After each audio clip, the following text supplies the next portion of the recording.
Salut à tous, j'espère que vous allez bien. Il est l'heure de l'épisode numéro 2. C'est parti.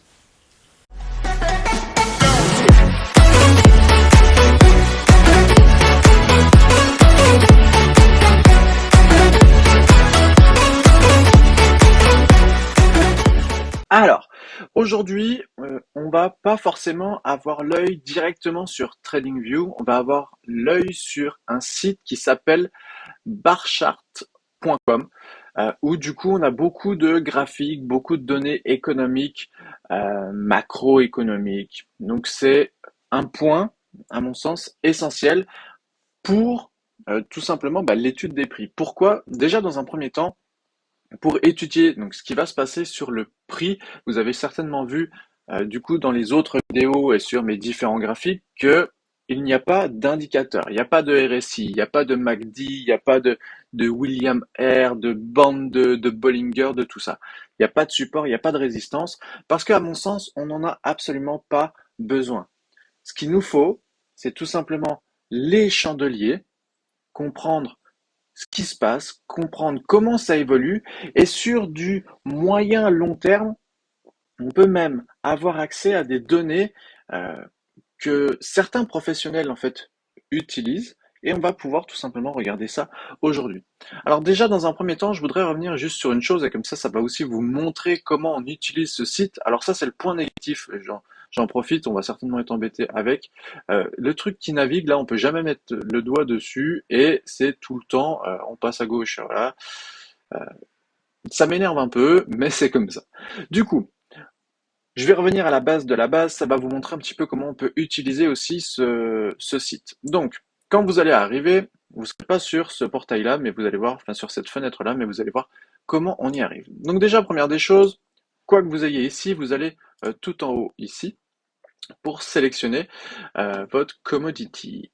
On va prendre, donc dans un premier temps, j'utilise toujours le ES, donc le SPX 500 E-mini. On est sur le contrat de décembre, ici à l'heure actuelle, donc c'est la lettre Z. Donc ça, c'est toujours la dénomination pour tous les contrats futurs. Vous allez avoir les deux premières lettres, ou des fois c'est une lettre et un chiffre, qui correspondent du coup au nom du contrat. Donc là, le S&P 500, ça va être ES. Le Z, c'est le mois de l'année. Donc décembre, ça correspond à Z. Et 22 pour 2022. Donc là, par exemple, on peut voir que le ESU 22, c'est pour septembre 22.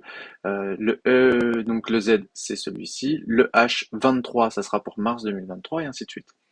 Donc moi sur TradingView, j'utilise le ES point d'exclamation parce que du coup, c'est celui qui est en continu, si vous voulez. Il y a pas d'arrêt. Donc là, par exemple, sur la semaine prochaine, si je ne me trompe pas, c'est souvent la troisième semaine du mois, le contrat de septembre va s'arrêter. Comment savoir pour ceux qui traitent dans un ou un autre contrat et pas sur le contrat en continuité? Vous allez tout simplement regarder ici l'Open Interest. Et du coup, vous allez toujours vouloir être dans le contrat où il y a le plus d'implications, le plus de transactions, le plus de personnes à l'intérieur. Donc ici, on voit bien qu'on est à 707 1847 et là on est à plus de 1 800 000. Donc forcément le contrat qui va nous intéresser nous, ça va être ce contrat ici, donc le contrat de décembre. Donc c'est pour ça que hier ou avant-hier sur le groupe Telegram, je vous disais tout simplement que à partir de aujourd'hui, on allait passer. Donc c'est des petites choses qu'on contrôle en fait à partir. Donc là le contrat de septembre s'arrête troisième semaine de septembre. Donc à partir de 15 jours avant, on commence à regarder voilà où on se situe pour savoir pour changer. Vous voyez que sur celui de mars, pour l'instant, on a très peu de transactions. On a quelques transactions pour décembre dans un an, même juin 2024, mais par exemple ici, il se passe absolument rien. On a quelques ouvertures aussi pour décembre 23, mais c'est vraiment pas significatif. Là, c'est vraiment des graphiques où il y a une bougie, plus rien pendant quelques temps, de nouveau une bougie. Enfin voilà, c'est très clairsemé, donc aucun intérêt. Donc on va cliquer sur le ESZ22, donc le contrat S&P de décembre 2022. On tombe sur cette fenêtre, on va mettre le full chart.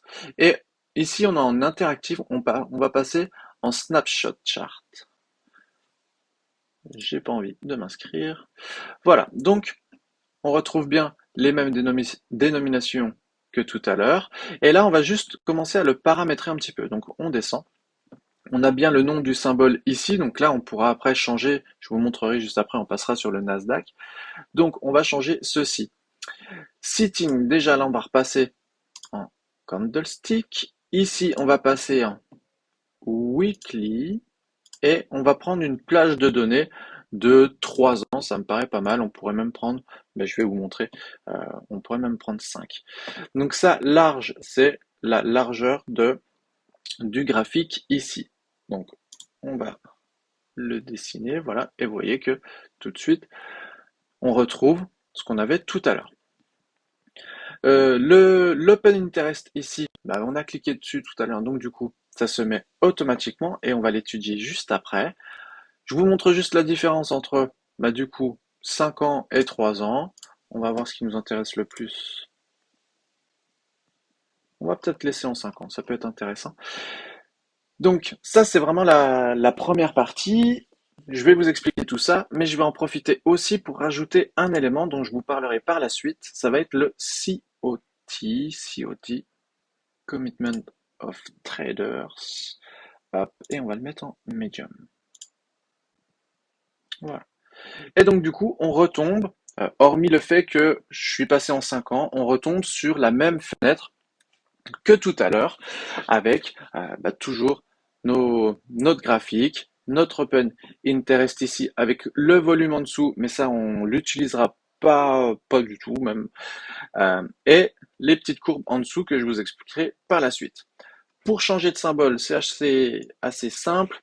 Donc le Nasdaq, c'est NQ. Pour le coup, celui-ci est assez facile. Donc NQZ pour le contrat de décembre 2022. Pourquoi décembre et pourquoi pas celui d'abord d'octobre, puis de novembre, puis de décembre? Parce qu'en fait, tout simplement, sur les indices, il y a 4 contrats par an, vous l'aurez vu, on l'a vu juste avant, donc mars, juin, septembre et décembre pour chaque année, et après, on continue ainsi.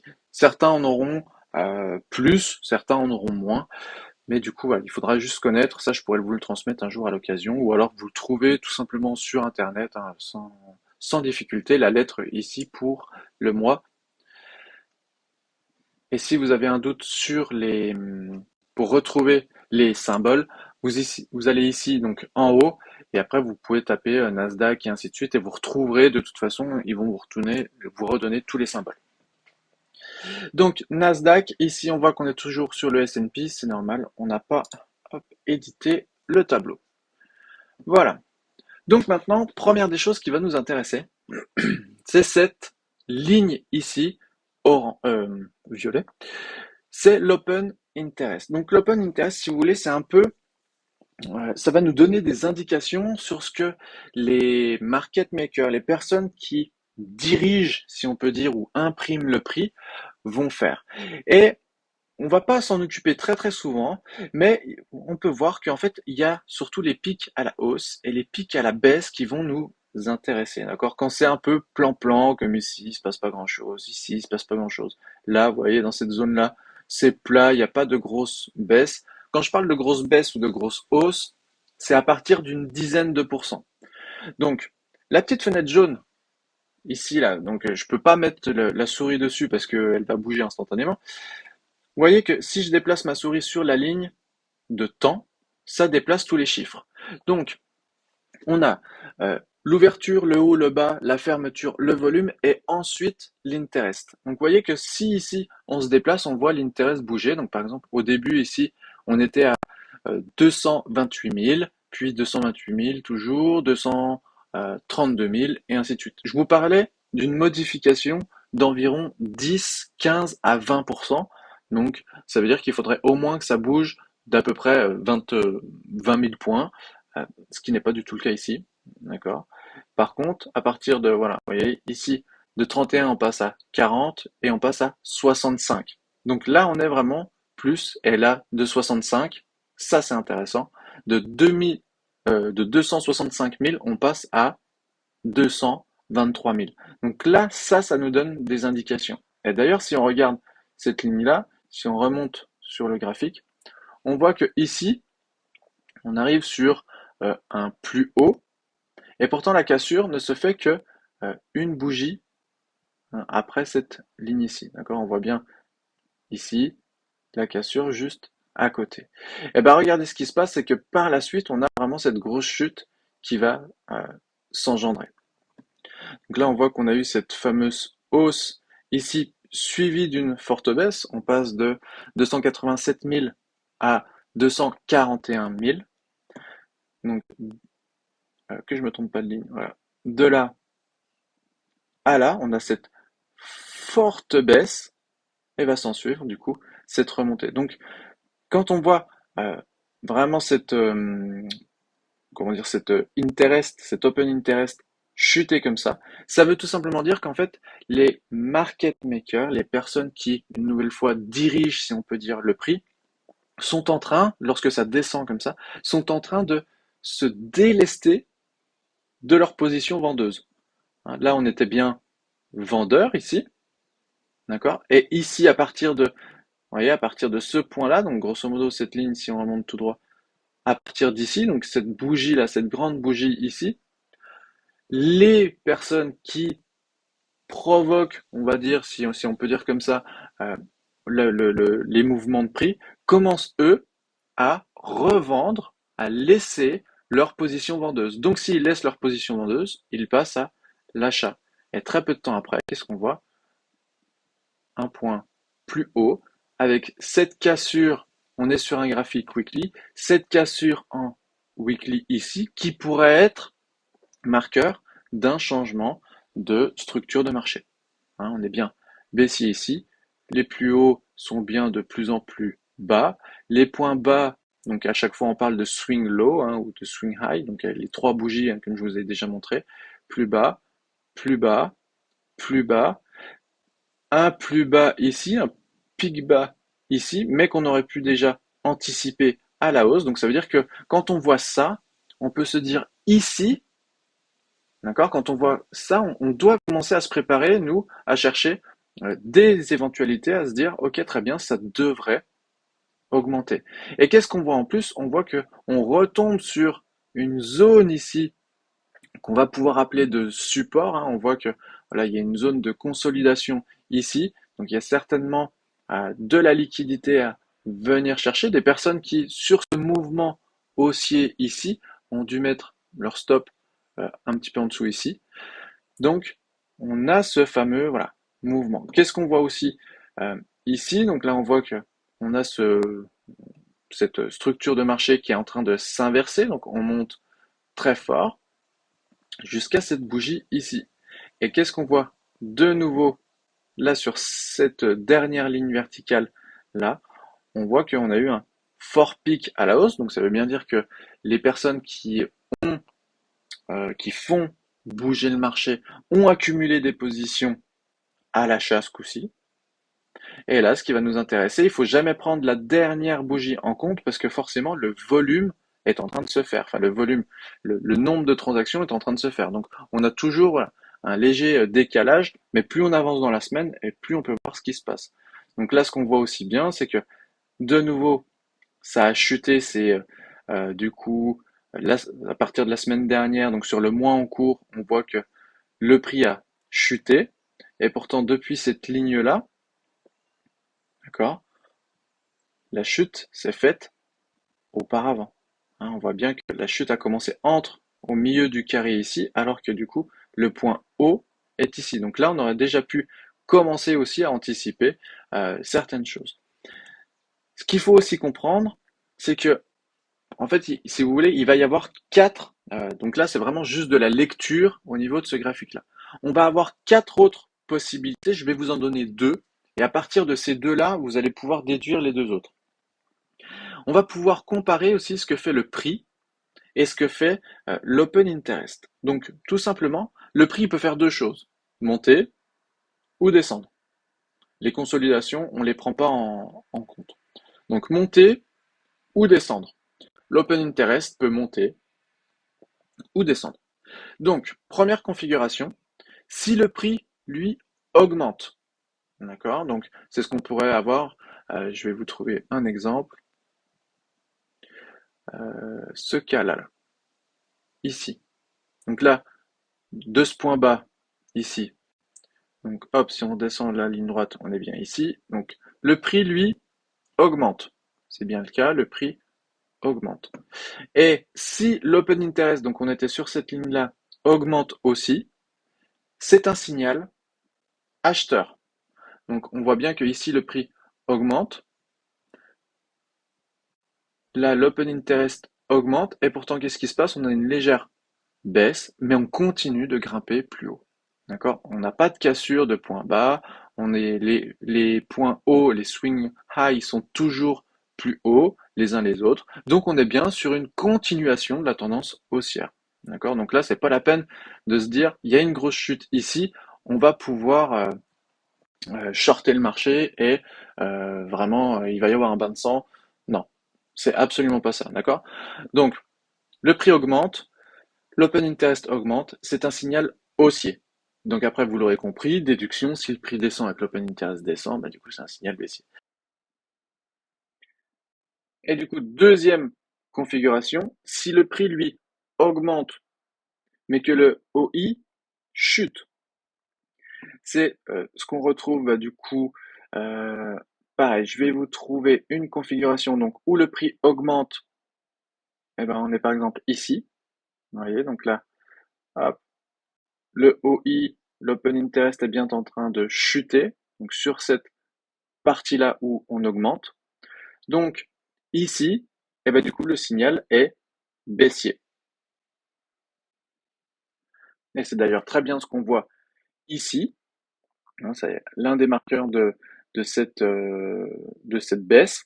Donc on voit que on a une forte baisse, on a le retracement, et au lieu de se dire ici, on est sur, vous voyez, un retour sur, pareil, une éventuelle zone de support qui a créé une zone de sommet bas, quasiment égaux. Au lieu de se dire, bah, ici, on va avoir un retour, puis bah, pourquoi pas une cassure des plus hauts ici pour repartir à la hausse. On voit bien que l'open interest nous a déjà donné des indications en nous disant que non, on est bien sûr simplement, entre guillemets, un retracement. On ne peut pas mettre d'outils ici, mais il serait intéressant de prendre un Fibonacci de ce point haut à ce point bas. Il y a de fortes chances qu'on soit de retour ici dans une zone de prix tout simplement premium, donc pour pouvoir vendre le marché. Et en plus de ça, on est de retour sur cette zone ici que certains pourraient appeler une zone de résistance. Donc, plusieurs indicateurs qui nous montrent que le prix est entre guillemets suracheté. Et l'open interest nous prouve bien que là, donc la combinaison des deux, hein, que le prix augmente et que l'open interest descend, devrait envoyer le marché plus bas. Donc ça va pouvoir nous donner des indications sur et ben du coup nos prises de position en amont. En fait, ça va nous permettre quand on va préparer nos setups de déjà, je vous parle tout le temps du biais, bah voilà, d'avoir des confirmations que notre biais est bien plutôt haussier ou plutôt baissier. Il s'avère que des fois, voilà, on peut se tromper, il peut se passer des choses un peu comme hier qui viennent tout chambouler, mais peu importe. Maintenant, le deuxième point qu'on va regarder, je vais le mettre en large pour qu'on comprenne bien. Hop, c'est les petits graphiques du dessous ici. Donc on voit qu'il y a plusieurs lignes. Donc il y a des lignes vertes, enfin il y a une ligne verte, il y a une ligne bleue et une ligne rouge. Il va falloir faire abstraction d'un peu toutes les lignes, sauf la ligne rouge. C'est celle qui va vraiment nous intéresser. Et cette ligne rouge, c'est une sorte de ligne donnant le sentiment de plusieurs catégories, on va dire, de traders. Donc, on a vraiment celle qui nous intéresse, ce sont les traders de fonds d'investissement. Donc, cette ligne rouge, on voit qu'il y a une barre ici, enfin une ligne horizontale à 0 et plusieurs points. On va faire aussi abstraction de ces lignes ici, parce que dans l'utilisation commune, et non, on ne va pas faire cette utilisation-là, si vous voulez, au-dessus de 0, le sentiment est plutôt acheteur. En dessous de 0, le sentiment est plutôt vendeur. Ça fonctionne pas exactement comme ça. Nous, ce qu'on va vouloir faire, c'est toujours que sur la ligne rouge, c'est la moyenne entre le point le plus haut et le point le plus bas. Et la moyenne sera notre ligne 0. Donc des fois, donc là, ça ne sera pas forcément le cas. On va retourner sur le SPX, ça sera peut-être mieux. Enfin, je vous donne un exemple plus concret.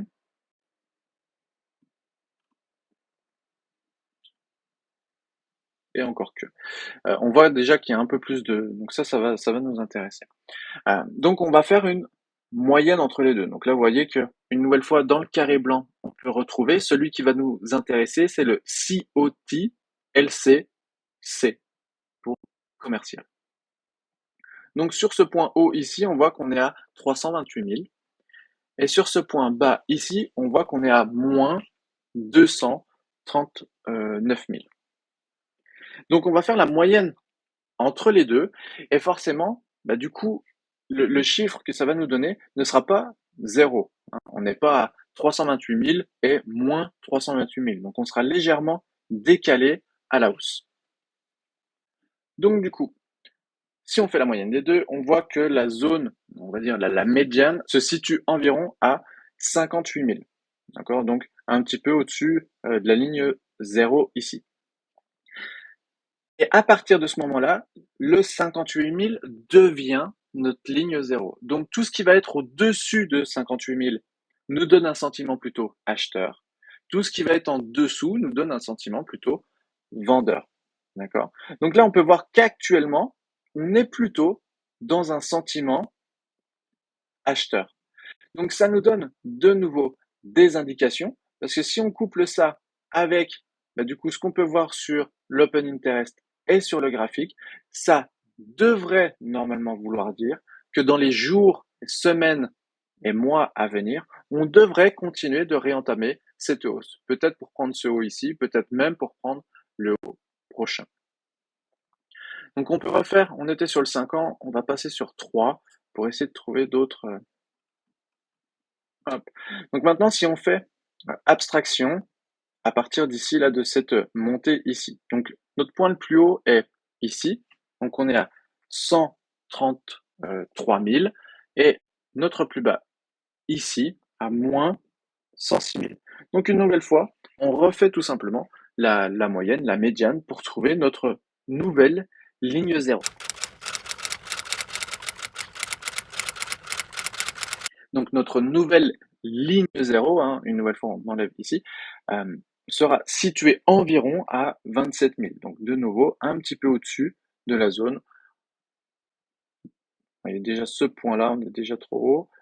Par exemple, ce point-là, on est à moins 28. Ici, on est à moins 28 toujours. Voilà, donc grosso modo, on serait à peu près à cette hauteur-là. Donc tout ce qui va être au-dessus de cette ligne-là, un sentiment acheteur. Tout ce qui est en dessous, un sentiment vendeur. Et ben regardez ce qui se passe. On a pris les points hauts et points bas, ils sont ici. On n'a pas d'autres points hauts parce que ça, on ne le prend pas en compte. Donc, vous voyez, à partir de par exemple, de cette date-là, qu'est-ce qui se passe? On est bien dans un sentiment vendeur ici. Ici, on a dit 28 000, là, on est à 20 000. On est toujours dans un sentiment vendeur, vendeur, vendeur, vendeur, jusqu'à là, on est, hop, voilà, jusqu'à ce point ici. Vous voyez, on passe de moins 28 à 144 000. Et si on remonte, qu'est-ce qu'on retrouve? On retrouve de nouveau cette zone ici, qui correspond aussi à notre open interest, une chute de l'open interest. Donc le prix chute, l'open interest chute, sentiment vendeur, signal vendeur, signal pardon, acheteur, signal acheteur. On est sur une zone de support comme on a vu tout à l'heure. Donc là-dedans, on pouvait avoir des petits prémices et se dire, on risque d'avoir un retournement ou un retracement dans un premier temps.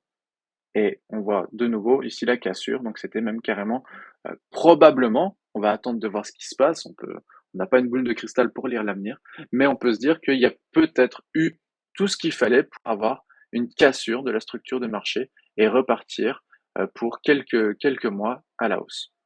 Donc voilà un petit peu, c'est des choses que vous pouvez faire sur absolument tous les marchés futurs. Vous pouvez le faire très intéressant, sur le DX. Le DX qui est donc le dollar. Hop. Donc vous pouvez faire exactement la même chose. Regardez comme c'est intéressant sur toujours le 3 ans. On a, là on le voit bien, là on est à 14 000. Les points le plus bas sont à moins 46, où le point ici est à moins 41. Donc si on fait la moyenne, on voit très très bien que on est quand même sur un sentiment ici très très baissier. Là, il se passe pas grand-chose, mais en fonction de ce que cette nouvelle semaine va nous donner, il faudra bien contrôler vendredi ou dans le week-end ce qui va se passer. Mais on voit qu'il y a de fortes chances qu'on perde, hein, on va passer de moins 38 à ce prix ici. Il y a de fortes chances que voilà, moins 38, il y a un truc, non? Ah, mais je regardais pas le bon. L'Open Interest, on était à 60 et sur cette dernière partie, là, on est à 20. Donc voilà, si on dépasse pas les 40, grosso modo, non, ça fait même 25%, euh, 33%. Si on perd une dizaine, quinzaine de pourcents, et ben du coup, il y a des chances que on voit un retracement ici. Donc peut-être pour venir chercher ce fair value gap, si tout coïncide, l'Open Interest plus ici le COT, il y a même des chances qu'on vienne chercher ces différents points bas, au moins celui-ci là, aux alentours de 105 sur le dollar. Donc forcément, ça aura des conséquences sur l'euro-dollar, le GBP, USD et ainsi de suite. Donc voilà, c'est tout pour aujourd'hui. J'espère que ces explications sur le COT, sur l'Open Interest vous a intéressé et on se retrouve pour d'autres épisodes un petit peu plus tard.